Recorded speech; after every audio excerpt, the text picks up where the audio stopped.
شكرا يا ربي شكرا هديت قلبي شكرا نورت دربي شكرا شكرا يا رب شكرا يا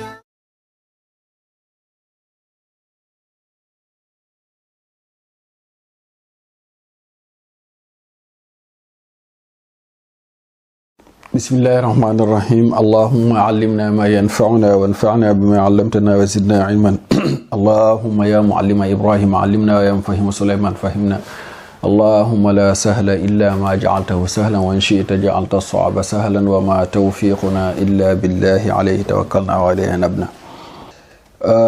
Inch'Allah, on continue donc notre dars. Aujourd'hui, on va prendre les piliers de l'ablution.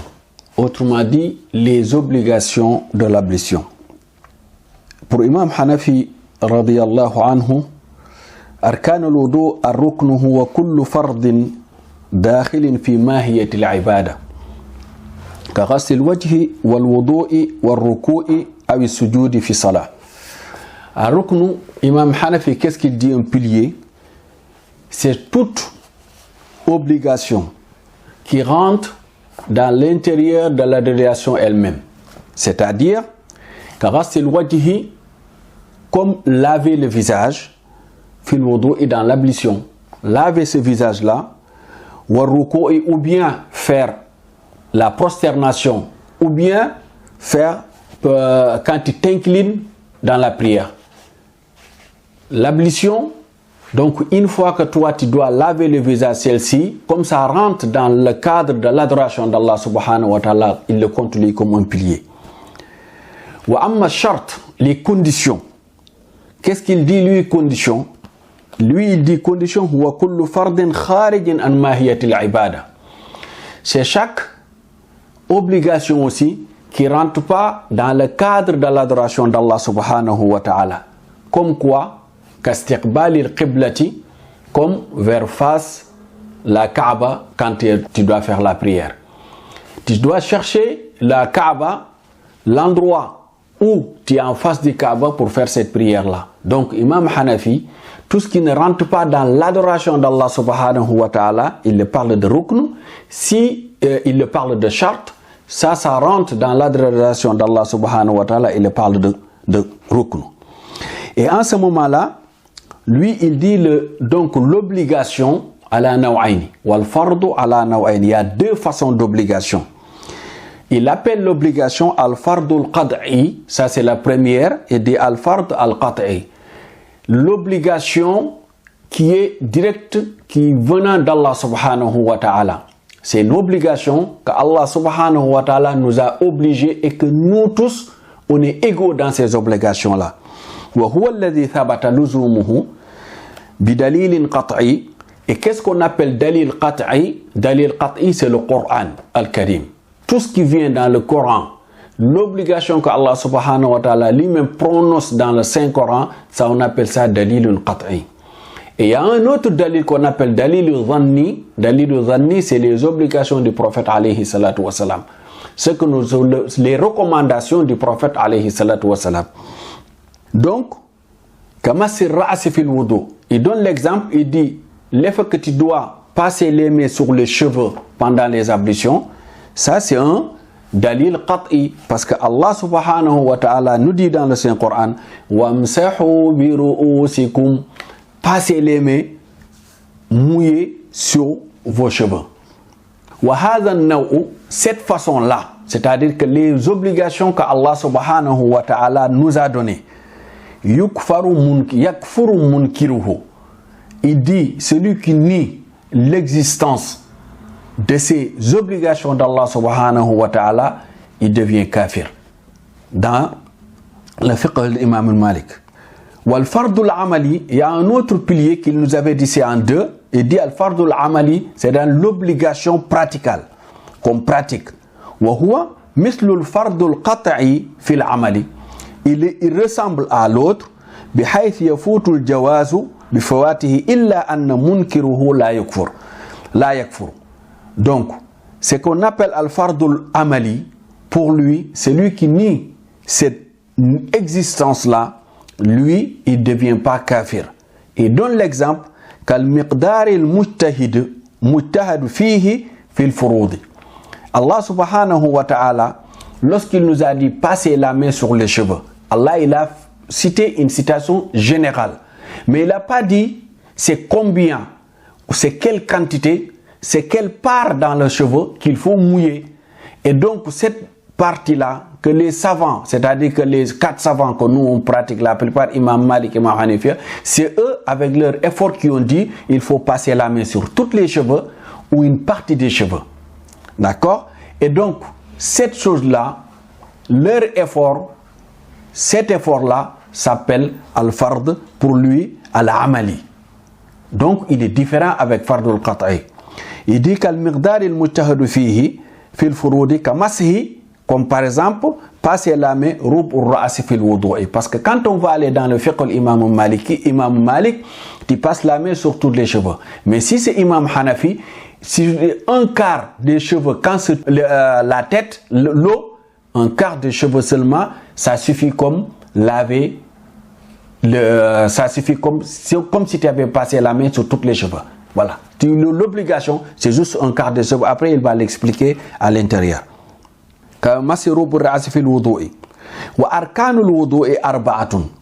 Lui, pour Imam Hanafi, donc, les obligations de l'ablution sont 4. Uniquement 4 qui sont cités dans le verset coranique. Quand vous allez aller sur Fiqh al-Maliki, on a l'habitude de voir 7, mais pour Imam Hanafi c'est 4. Mais là on dit aussi, comme j'avais dit au départ, que ikhtilaf al-a'imma rahma. Ils sont tous d'accord que les savants, leur divergence dans leur effort qu'ils fournissent pour savoir c'est une fois, il faut laver une fois ou 2 fois ou un quart de tête, ils ont dit que ça c'est la miséricorde d'Allah subhanahu wa ta'ala sur nous. On ne peut pas dire que l'autre est mieux que l'autre. Ils sont tous valables. Donc lui il cite Arkanul Wudu, il a dit son 4. La première, il a dit Ghasl wajhi. Le visage, il faut laver tout ton visage. Il nous dira aussi c'est quoi le visage. Deuxième condition, Ghaslul yadayni ma'al mirfaqayni marratan. Vous avez vu, lui il a dit une seule fois. Par rapport à d'autres, il dit 3 fois. Donc là, Ghaslul yadayni ma'al mirfaqayni, laver les mains jusqu'au coude une seule fois. C'est cette fois-là qui est obligation, la première. Il va donner lui ses exemples. Et là, il dit Mashu rub ur-ra'si. Passer la main sur le quart des cheveux, tout simplement. Un quart des cheveux, quand ça touche l'eau, ça suffit. Wa thabata ghaslu rijlayni ma'al ka'bayni. Laver les pieds jusqu'à passer l'os qui est là, cet os-là. Donc, wa thabata fardiyatuha biqawlihi ta'ala. Lui, il a pris ces 4-là, l'obligation de ces 4 qu'il vient de citer, sur le verset coranique Allah subhanahu wa ta'ala vient nous dire dans Suratul Maïda. Ya ayyuhalladhina amanu, ou vous les croyants, idha qumtum ila salati, si vous vous levez vers la prière, faghsilu wujuhakum wa aydiyakum ila al-marafiq. Allah subhanahu wa ta'ala dit lavez vos visages, lavez tous vos visages, wa aydiyakum, lavez les mains ila al-mirfaqayn jusqu'au coude. Wamsahu bi ru'usikum. Allah dit donc passez les mains sur les cheveux, wa arjulakum, les pieds aussi, ila al-ka'bayni, jusqu'à lorsque je viens de vous décrire. Donc vous voyez sur le verset coranique, Allah subhanahu wa ta'ala il a cité ces 4 choses-là. Donc pour Imam Hanafi, haddul wajhi toulan min mabda'i sathi al-jabhati ila asfali al-dhaqni. Pour lui, maintenant il est en train de nous déterminer c'est quoi le visage que tu dois laver. Il a dit le visage, ça commence sur le front, maso min mabda'i sathi al-jabhati, le front, là où ça commence, il a asfali al-dhaqni jusqu'à le bas du cou. وهو العظم الذي عليه الأسنان السفلان وما بين شمهة الأذنين عرضا. Donc entre les deux oreilles, c'est là jusqu'à là, c'est à laver lui, c'est de là jusqu'à ici et de là jusqu'à là. largeur c'est d'ici, entre les deux oreilles, tout ça doit être lavé, et le commencement du front jusqu'au bas. C'est ça le visage. ويدخل في الوجه الموقعان وهما طرف العينين المتصلان بالأنف. Et lui, pour lui, le visage aussi rentre dans le visage, cet écart, cet endroit blanc qui est entre les deux yeux jusqu'à le nez. Celle-ci, il doit être, comme je viens de vous le montrer, il doit être lavé. ويدخل فلو رمدت عيناه إلى إيصال الماء إلى ما تحت الرمس الذي يبقى خارجا بتغميد العينين وإلا فدا. Donc là aussi il rajoute les yeux. Vous savez que des fois il y a nos femmes, surtout quand ils font leur maquillage, ils font des produits ici. Et ça, quand tu fermes, ce que tu fermes les yeux, l'endroit qui est visible, une fois que tu as fermé les yeux, ça fait partie aussi du visage. Il faut que ça soit mouillé. ومن الوجه البياض الواقع بين الصالف والأذن ويدخل في الوجه ما يظهر من الشفتين عند اندمامهما. Donc, il fait partie aussi du visage, les lèvres.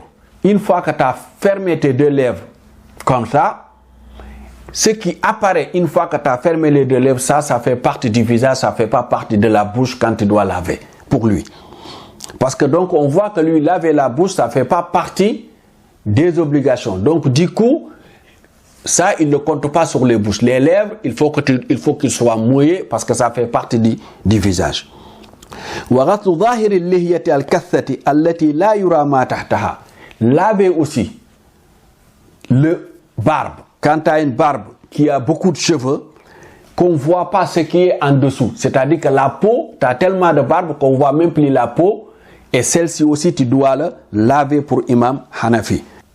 Et si أما إذا كانت اللحية ضعيفة, si tu as juste une petite barbe, بحيث ترى البشرة تحتها, lorsque qu'on peut voir la peau, فينبغي إيصال الماء إلى البشرة وغسلها. Donc là aussi il a dit, donc là ce n'est pas juste la barbe qu'il va laver, donc il faut laver jusqu'à que tu touches la peau comme tu as une petite barbe. Donc il a fait une différence entre celui qui a une grosse barbe et celui qui a une petite barbe.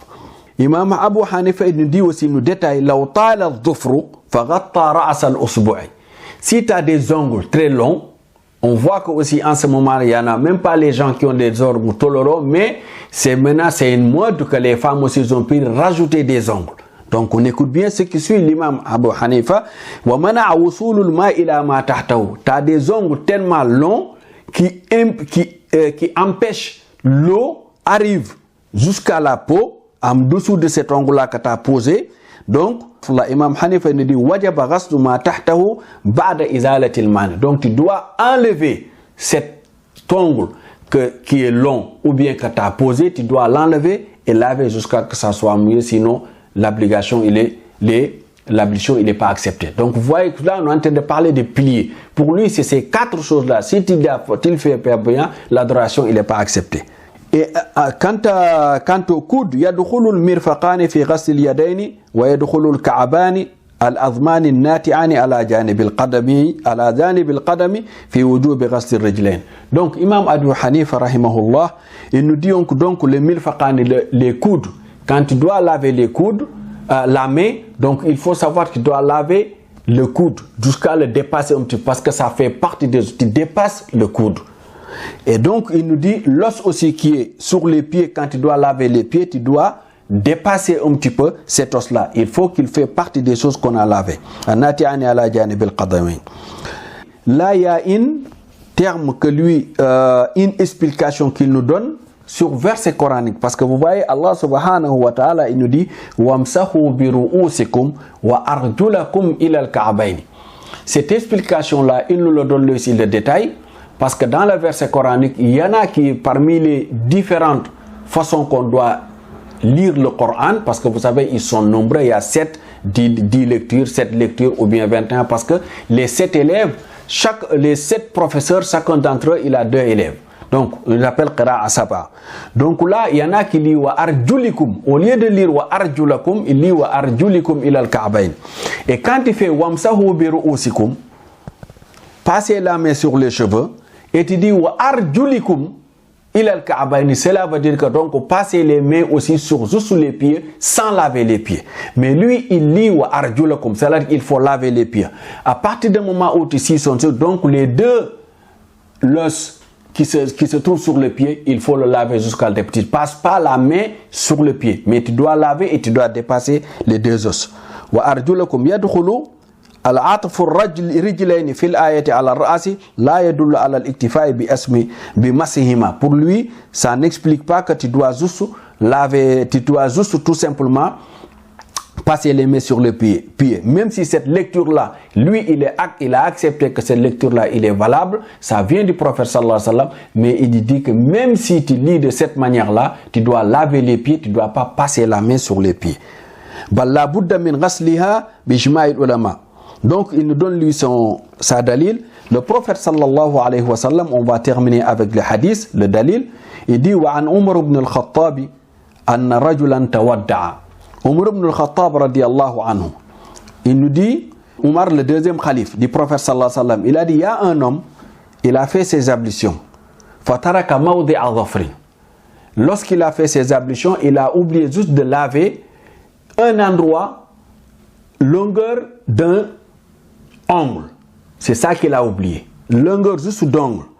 Fataraka mawdi'a dhafrin ala qadami, sur ses pieds. Il y a une partie, comme à peu près comme une longueur d'ongle qu'il a oublié.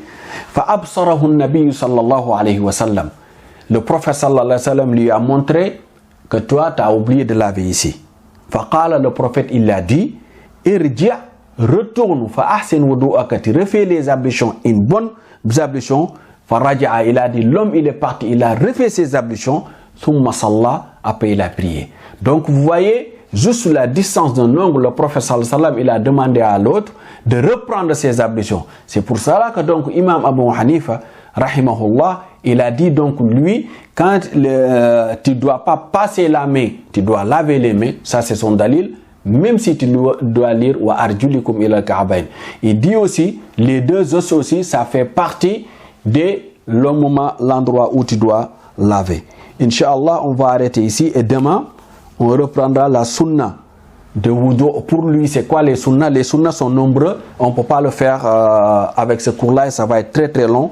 Mais Inch'Allah, demain, on va faire la sunna, Inch'Allah subhanahu wa ta'ala. Allahumma rabbana taqabbal minna innaka anta samiul alim wa tub alayna innaka anta tawwabur rahim. Allahumma arina manasikana bi rahmatika ya arhamar rahimin. Allahumma ij'alna muslimina mu'minina sadiqin bi rahmatika wa izzatika wa judika wa karamika ya akramar akramin. Wassalamu alaykum wa rahmatullahi wa barakatuh. Shukran ya Rabbi, shukran. Hadayta qalbi, shukran. نورت دربي.